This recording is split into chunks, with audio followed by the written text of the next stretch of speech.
आपल्याला माहिती होती की जरीपटका हद्दीमध्ये जे जिंजर मॉल आहे तिथल्या पहिल्या माळावर एक रिलॅक्स स्पा आणि सलून आहे, पार्लर आहे.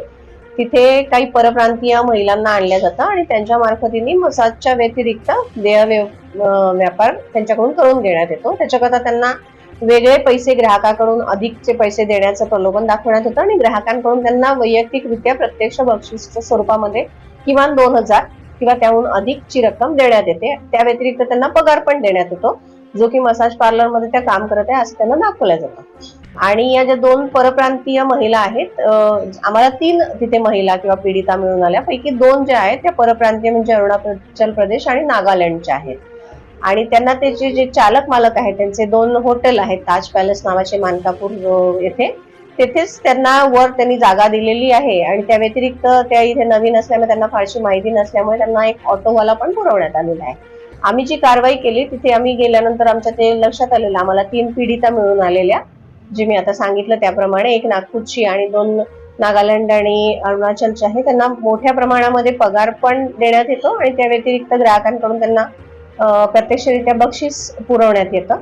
त्यांना त्या आरोपींनी स्वतःच आपल्या हॉटेलच्या तिथे वर ठेवलेलं आहे. हे जे 2 आरोपी आहेत हे त्यावेळी तिथे नव्हते आणि त्यांचा आम्ही शोध घेतला तर त्यावेळी त्यांनी चुकीची माहिती आम्हाला वेगवेगळ्या वेळी वेगवेगळ्या ठिकाणी असल्याची माहिती दिली. आम्ही त्यांनी शोधायचा प्रयत्न केल्यानंतर ते आम्हाला त्यावेळी प्राप्त होऊ शकलेलं नाही. त्या व्यतिरिक्त तिथे एक मॅनेजर होती जी ते चालवत होती, तर ती, असे 3 आरोपी ते चालवतात, चालक मालक आणि मॅनेजर असे.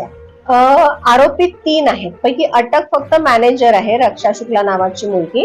याच्या व्यतिरिक्त जे महत्वाचे 2 आरोपी आहेत ते, यामध्ये आम्हाला 3 आरोपी निष्पन्न झालेले आहेत. पैकी एक आहे निसार भाटी म्हणून, ज्याने ती जागा भाड्याने घेतलेली आहे. त्यांचे लहान भाऊ आहेत फिरोज भाटी म्हणून, जे ते चालवतात. आणि त्याच्या व्यतिरिक्त त्यांनी एक मॅनेजर ठेवलेली, रक्षा शुक्ला म्हणून, ती. हे 2 आरोपी आम्हाला मिळू शकले नाहीत प्रयत्न केल्यानंतरही. आणि रक्षा शुक्ला हिला आम्ही त्यावेळी रात्रीची वेळ असल्यामुळे, महिला असल्यामुळे सूचनापत्र देऊन आज सकाळी पोलीस स्टेशनला बोलवलेलं आहे. हे स्पा साधारण सप्टेंबर-ऑक्टोबर पासून सुरू आहे. या परराज्यातल्या महिला आता 2 महिन्यापूर्वी आलेल्या असल्या तरी पूर्वी पण तिथेच परराज्यातल्या महिलांनाच बोलवण्यात आलेलं होतं. हे साधारण 2-3 वेळा झालेलं आहे. आता या ज्या महिला आलेल्या आहेत या 2 महिन्यापासून आलेल्या आहेत. आणि याच्यामध्ये सौदा असा असतो की एक बेसिक कॉस्ट जी असते ती दिल्या जाते मसाजच्या नावावर, ती काउंटरवर दिल्या जाते. आणि त्यानंतर त्या महिलांकरता, ती कोणती महिला आहे त्याच्यानुसार तिला 2000 ते त्याहून अधिकचं बक्षीस देण्यास सांगितलं जातं ग्राहकाला. आणि ते प्रत्यक्ष ती आतमध्ये सेवा पुरवत असताना त्यांना ते बक्षीस प्रत्यक्ष देण्यात येते.